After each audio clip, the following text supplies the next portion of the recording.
আপনারা দেখছেন নূরের আলো। পরিচালনায় মুহাম্মদ রোকন।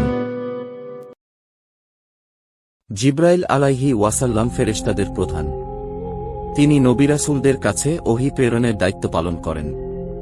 তার উপাধি হল রুহুল আমিন তথা বিশ্বস্ত আত্মা। তিনি হলেন আকাশের আমিন। জমিনের আমিন হলেন বিশ্বনবী সাল্লাল্লাহু আলাইহি ওয়াসাল্লাম।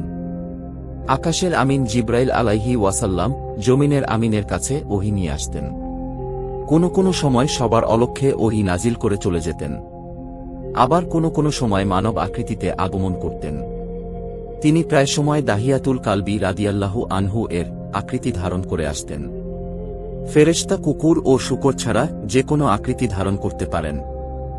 একবার জিব্রাইল আলাইহি ওয়াসাল্লাম ধোবতবে সাদা পোশাকে এবং নিকশ কালো কেশ বিশিষ্ট অবস্থায় ছদ্মবেশে মহানবী সাল্লাল্লাহু আলাইহি ওয়াসাল্লামের দরবারে এসে হাজির হন।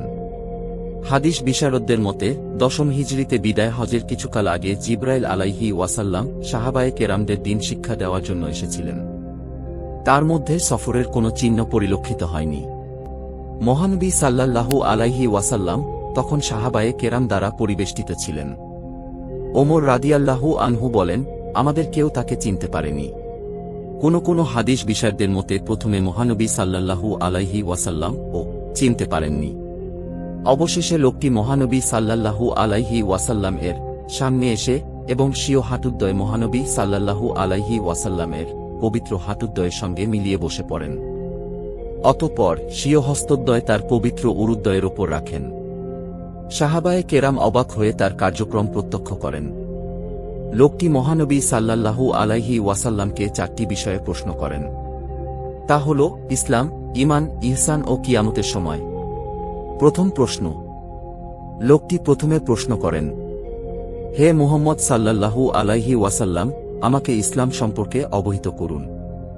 মহানবী সাল্লাল্লাহু আলাইহি ওয়াসাল্লাম প্রত্যুত্তরে বলেন, ইসলাম হচ্ছে এক, তোমার এ সাক্ষ্য দেয়া যে আল্লাহ ছাড়া কোনো মাবুদ নেই এবং মুহাম্মদ সাল্লাল্লাহু আলাইহি ওয়াসাল্লাম আল্লাহর রাসূল।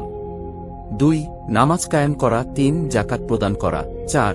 রমজানের রোজা রাখা এবং পথ খরচের সামর্থ্য থাকলে হজ পালন করা। মহানবী সাল্লাল্লাহু আলাইহি ওয়াসাল্লামের কথা শ্রবণ করার পর লোকটি বলেন, আপনি সত্যিই বলেছেন। উপস্থিত সাহাবায়ে কেরাম লোকটির কথা শুনে অবাক হলেন, কারণ তিনি নিজে প্রশ্ন করছেন আবার সত্যায়ন করছেন, কিন্তু তারা কোনো কথা বলেননি। দ্বিতীয় প্রশ্ন। লোকটি আবার প্রশ্ন করলেন, আমাকে ঈমান সম্পর্কে অবহিত করুন। মহানবী সাল্লাল্লাহু আলাইহি ওয়াসাল্লাম প্রত্যুত্তরে বলেন, ঈমান হল 1, আল্লাহ তাআলা, 2, তার ফেরেশতাকুল, 3, আসমানি কিতাবগুলো, 4, রাসূলগণ, 5, পরকাল এবং তাকদীরের ভালো মন্দের প্রতি বিশ্বাস স্থাপন করা। লোকটি এবারও বলেন, আপনি সত্যিই বলেছেন। সাহাবায়ে কেরাম আগের মতো এবারও আশ্চর্য বোধ করলেন। তৃতীয় প্রশ্ন।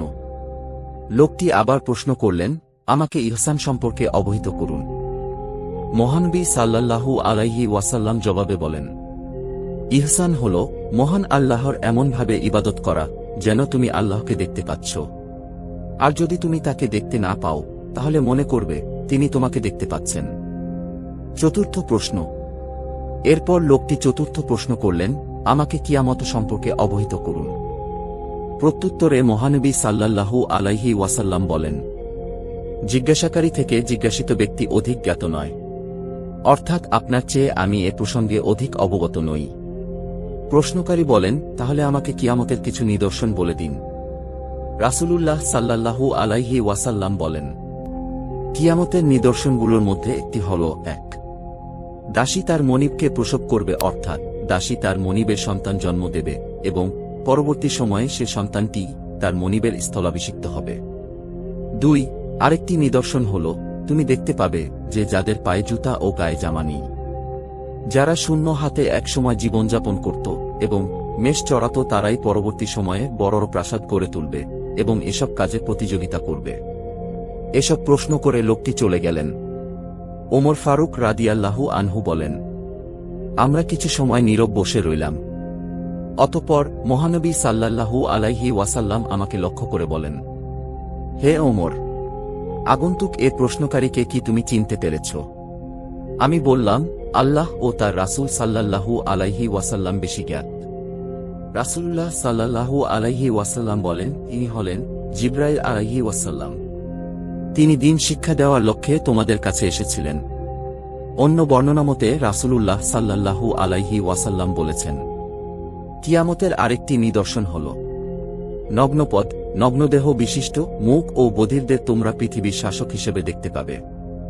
অতঃপর মহানবী সাল্লাল্লাহু আলাইহি ওয়াসাল্লাম সূরা লুকমানের সর্বশেষ আয়াত পাঠ করে বলেন, 5টি বিষয়ের জ্ঞান আল্লাহ ছাড়া কেউ জানেন না। 1. কিয়ামত কখন হবে। 2. কখন বৃষ্টি হবে। 3. গর্ভাশয়ের সন্তান কি অবস্থায় আছে। 4. আগামীকাল কি উপার্জন করবে। 5. কোন জায়গায় সে মৃত্যুবরণ করবে। উল্লিখিত বর্ণনাটি হাদিসে জিব্রাইল হিসেবে পরিচিত। সহিহ মুসলিম হাদিস 8, আবু দাউদ হাদিস 4695। প্রিয় দর্শক মণ্ডলী, সময় হয়েছে বিদায় নেবার। এতক্ষণ নূরের আলোর সঙ্গে থাকার জন্য অসংখ্য ধন্যবাদ। সবাই ভালো থাকবেন, সুস্থ থাকবেন। আল্লাহ হাফেজ।